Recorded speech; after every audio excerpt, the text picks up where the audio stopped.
नमस्ते, म प्रेक्षा पराजुली। म हजुरहरूलाई श्रीमद् भागवत यथारूपको बारेमा जानकारी गराउन गइरहेको छु र योभन्दा अगाडि मैले हजुरहरूलाई अध्याय 2 को बारेमा हरेक कुराहरू बताएको थिएँ। साथसाथै आजदेखि चाहिँ म हजुरहरूलाई अध्याय 3 कर्मयोगको बारेमा चाहिँ जानकारी गराउन गइरहेकी छु। अध्याय 3 कर्मयोग।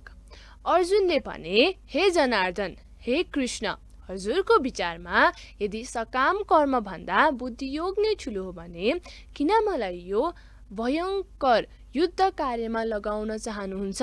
अर्थात् अघिल्लो अध्यायमा भगवान श्रीकृष्णले आफ्ना घनिष्ठ मित्र अर्जुनलाई संसारको शोक सागरबाट उद्धार गर्नका लागि आत्माको स्वरूपका सम्बन्धमा विस्तारपूर्वक व्याख्या गर्नुभएको छ र बुद्धियोग वा कृष्ण भावना नै आत्म साक्षात्कारको मार्ग हो भनेर भन्नुभएको छ।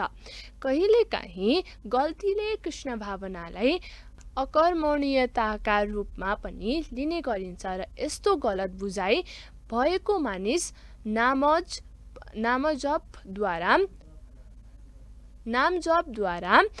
पूर्ण रूपले कृष्ण भावना भावित हुने उद्देश्यले एकान्त ठाउँमा गएर बस्ने पनि गर्दछन्। तर कृष्ण भावना मृत दर्शनको राम्रो ज्ञान नपाइकन एकान्तमा गएर नाम जप गर्नु ठिक होइन।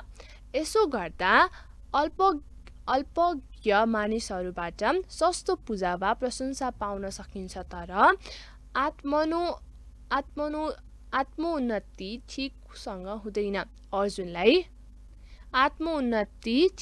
हुँदैन। अर्जुनलाई पनि कृष्ण भावना वा बुद्धियोग भनेको त सक्रिय जीवनबाट सन्यास लिएर एकान्त ठाउँमा गएर तपस्या गर्ने अभ्यास हो भन्ने लागेको थियो। अर्को शब्दमा अर्जुन कृष्ण भावनामा लाग्ने न्यु पारेर चतुरतापूर्वक युद्धबाट बाँच्न चाहन्थे, तर निष्ठावान तथा इमान्दार शिष्य भएका हुनाले उनले यो कुरा आफ्ना गुरु श्री कृष्णका समक्ष राखेर उहाँसँग सबैभन्दा उत्तम कार्यविधिका बारेमा जिज्ञासा गरे। उनका त्यही जिज्ञासाको उत्तर दिँदै श्री कृष्णले यो तेस्रो अध्यायमा कर्मयोगको अर्थात् कृष्ण भावना भावित कर्मको विस्तृत व्याख्या गर्नुभएको छ। हजुरका अनेक अर्थ लाग्ने उपदेशद्वारा मेरो बुद्धि अल्मलियो, त्यसैले निश्चित गरेर मलाई त्यही कुरा भन्नुहोस् जसबाट मेरो वास्तविक हित हुन्छ।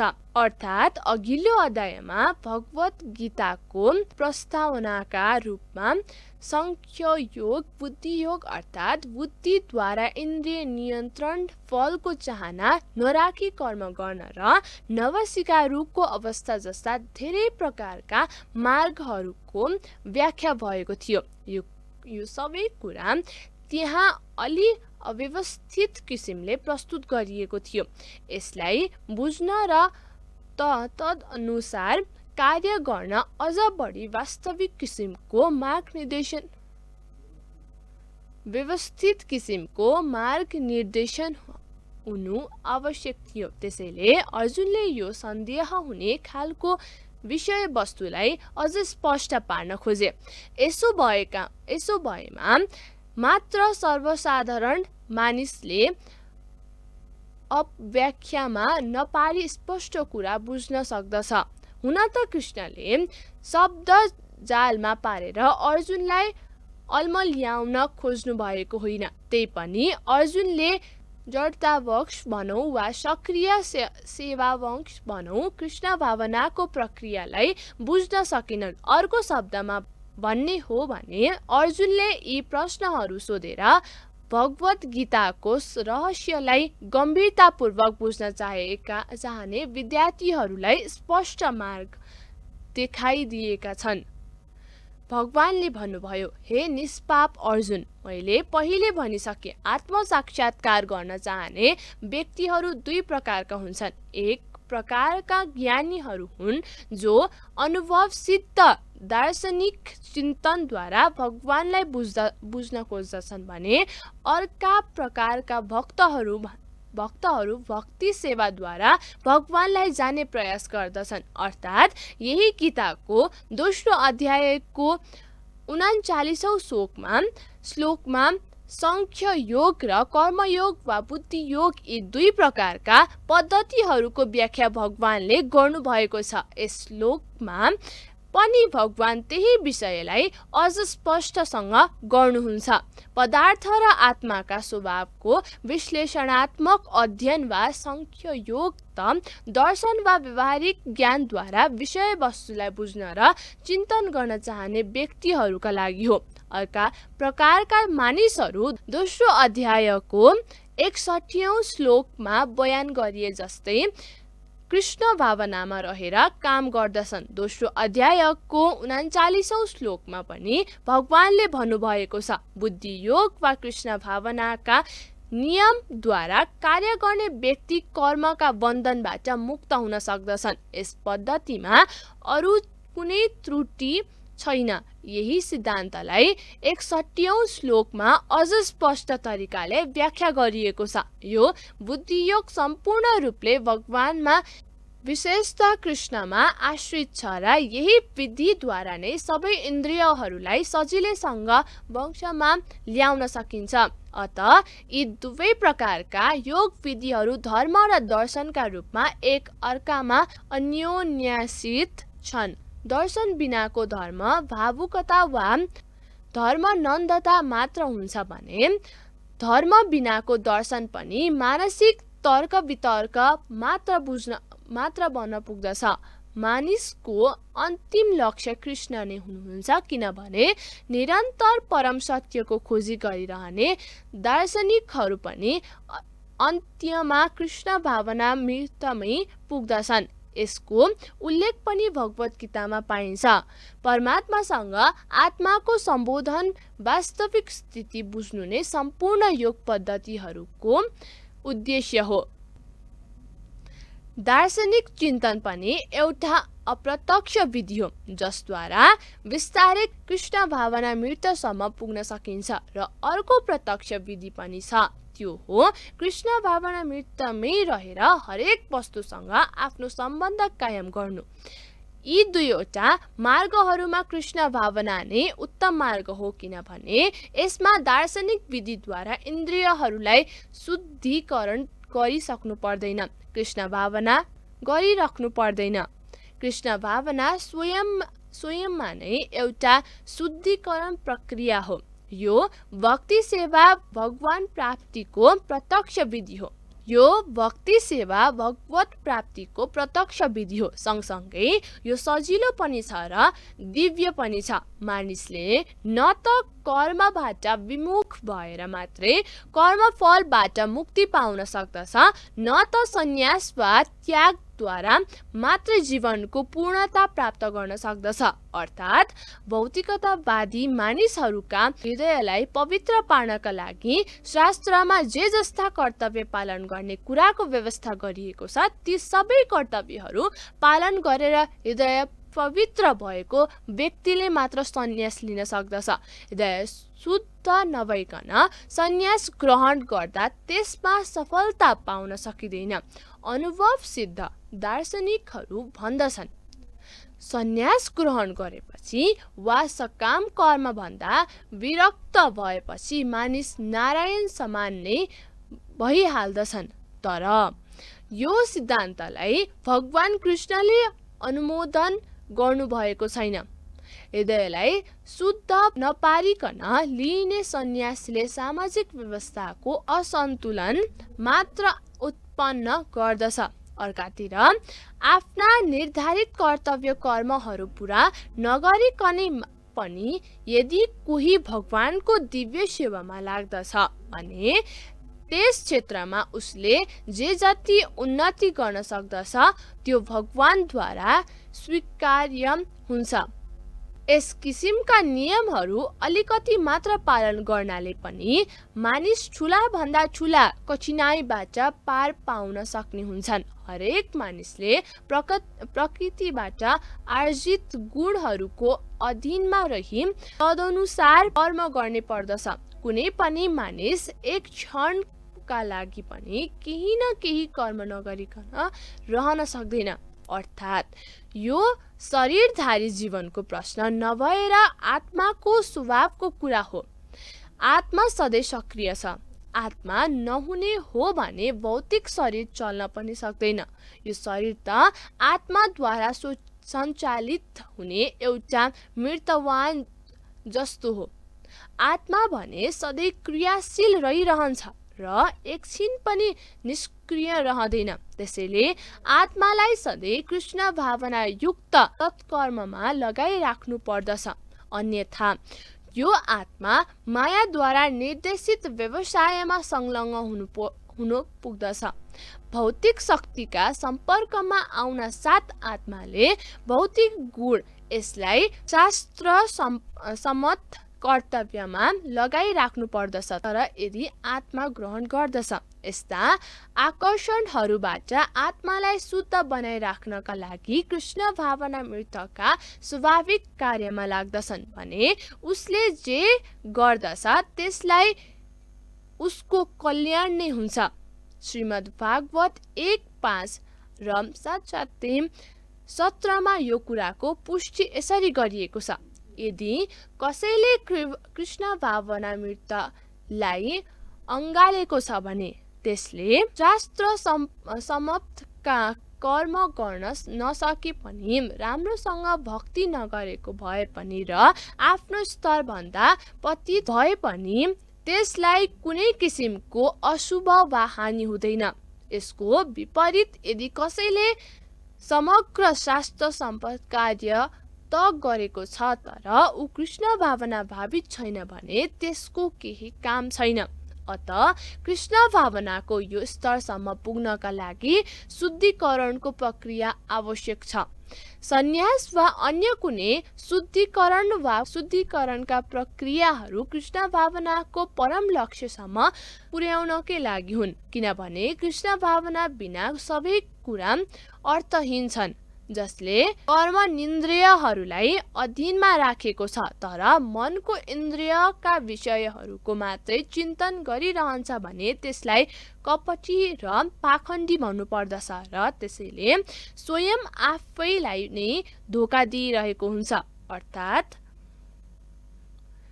कयौं यस्ता ठगहरू पनि छन् जो कृष्ण भावना मृतमा रहेर कार्य गर्न स्वीकार गर्दैनन् तर देखावटी ध्यान गर्ने गर्दछन्।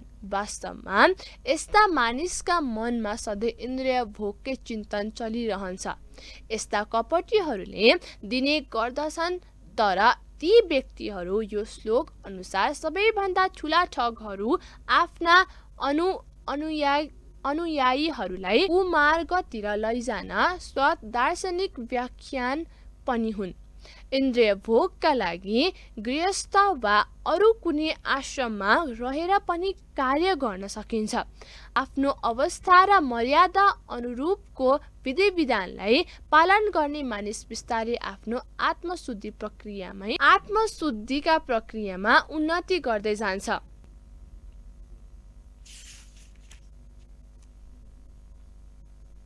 जो आफूलाई योगीको रूपमा प्रदर्शित गर्दै इन्द्रिय तृप्तिका विषयको खोजीमा लागिरहन्छ त्यो सबैभन्दा ठुलो द्रुति हो।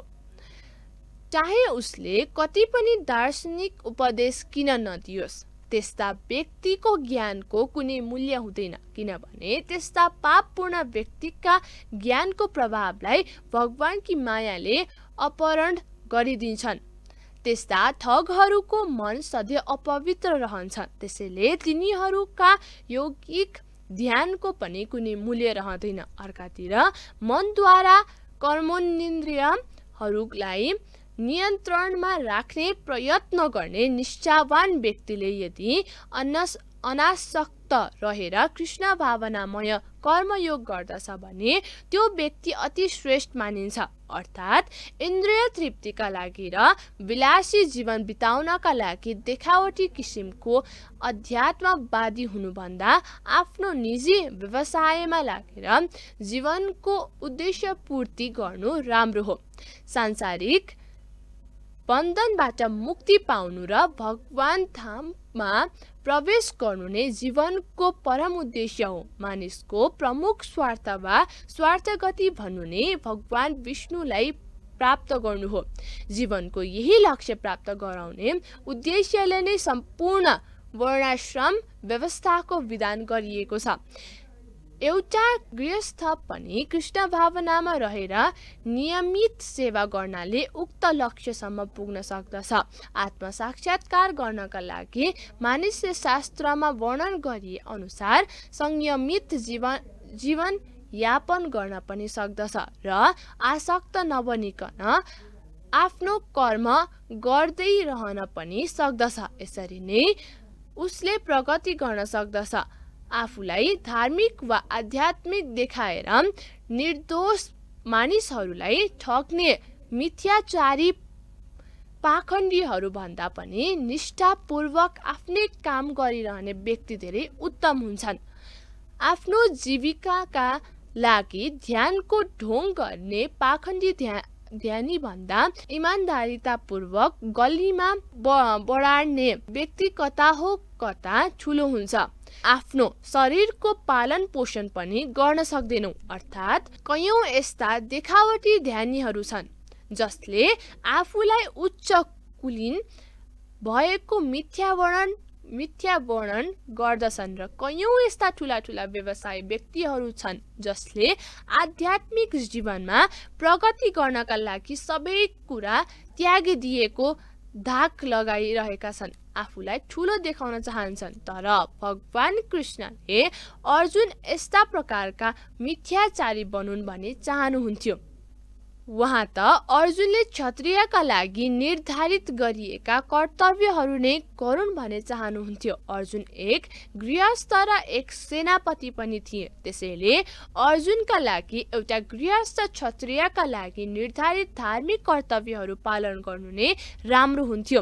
यस किसिमको नियत कर्म गर्नाले सांसारिक मानिसको हृदय बिस्तारै शुद्ध र सफा हुँदै जान्छ र ऊ एक दिन भौतिक कल्मशहरूबाट मुक्त हुनु पर्दछ। जीवन निर्वाहका लागि गरिने त्यस किसिमको तथाकथित त्यागलाई न त भगवानले नै मन पराउनुहुन्छ न त कुनै शास्त्रले नै अनुमोदन गर्दछ। जेसुकै भए पनि मानिसले शरीर र आत्माको रक्षाका लागि केही न केही काम त गर्नु नै पर्दछ। भौतिक वासना र प्रपञ्चहरूबाट शुद्ध नभइकन अनुत्तरदायी ढङ्गले कर्म गर्न छाड्नु हुँदैन।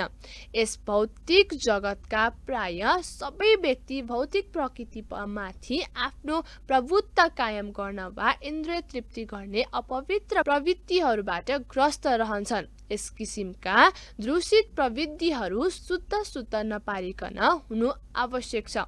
निर्धारित कर्मद्वारा आफ्नो प्रवृत्तिलाई मानिसले तथाकथित अध्यात्मवादी बन्ने प्रयास गर्नु हुँदैन र आफ्ना सम्पूर्ण कर्महरू छोडेर अर्काका भरमा बाँच्ने कोसिस पनि गर्नु हुँदैन। विष्णुका लागि भनेर यज्ञका रूपमा कर्म गर्नु पर्दछ। अन्यथा यस संसारका हरेक कर्म बन्धनका कारण बन्नु पुग्दछ। त्यसैले हे कुन्ती पुत्र, विष्णुकै प्रसन्नताका लागि आफूलाई तोकिएको कर्म गर।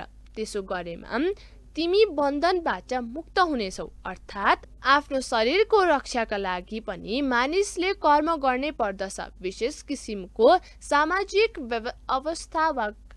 सामाजिक अवस्था र गुणलाई ध्यानमा राखेर नै निर्धारित कर्तव्यको व्यवस्था गरिएको हो। यस्ता कर्मबाट सबै सामाजिक उद्देश्यहरू पनि पूर्ण हुन्छन्। यज्ञको अर्थ भगवान विष्णु हुनुहुन्छ वा यज्ञ सम्पादन गर्नु हो। सबै यज्ञको अर्थ पनि भगवान विष्णुलाई सन्तुष्ट पार्नु नै हो। वेदमा भनिएको छ, यज्ञोपे विष्णु। अर्को शब्दमा भन्दा कसैले तोकिएको यज्ञ गरून् वा प्रत्यक्ष रूपले भगवान विष्णुको सेवा गरून्, यी दुवै कुराबाट एउटा प्रयोजन सिद्ध हुन्छ। अतः कृष्ण भावना मृत पनि एक किसिमको यज्ञ नै हो। यही कुरा यो श्लोकमा भनिएको छ।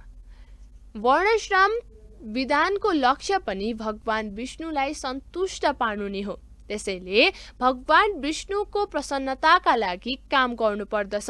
यसबाहेक यो संसारमा गरिने सबै कामहरू बन्धनका कारण हुनेछन्, किनभने राम्रो र नराम्रो दुवै किसिमका कर्मका आफ्ना फल हुन्छन् र यस किसिमका कर्मफलले कर्म गर्ने कर्तालाई बन्धनमा पारिदिन्छ।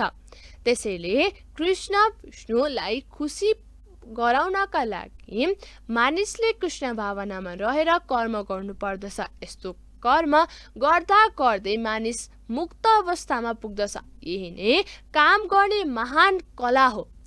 यस पद्धतिको सुरुमा एउटा अति कुशल मार्गदर्शनको आवश्यकता हुन्छ। त्यसैले यहाँ भगवान कृष्णका भक्तहरूले विशिष्ट मार्गदर्शनमा रहेर नै मानिसले परिश्रम पूर्वक कर्म गर्नुपर्दछ या स्वयं भगवानकै प्रत्यक्ष निर्देशनमा रहेर कर्म गर्नुपर्दछ। भगवानका प्रत्यक्ष निर्देशनमा रहेर कार्य गर्ने अवसर अर्जुनले पाएका थिए। आफ्ना इन्द्रिय तृप्तिका लागि भनेर कुनै पनि कार्य गरिनु हुँदैन, बरु प्रत्येक कार्य भगवान कृष्णका सन्तुष्टका लागि गरिनु पर्दछ। यस्तो अभ्यासले मानिसलाई कर्मफलको बन्धनबाट रक्षा गर्ने मात्र नभएर उसलाई बिस्तारै भगवानका दिव्य प्रेम भक्तिका स्तरसम्म पुर्याउँदछ र यसले मानिसलाई भगवान धाममा समेत पुर्याउँदछ। आज मैले हजुरहरूलाई अध्याय 3 मा रहेका केही कुराहरूको बारेमा हजुरहरूलाई बताएँ। अब म हजुरहरूलाई अर्को एपिसोडमा यहाँ रहेका अरू कुराहरूको बारेमा बताउने छु। त्यतिन्जेलसम्म चाहिँ म हजुरहरूमा बिदा हुन चाहन्छु। नमस्ते, राधे राधे सबैजनालाई।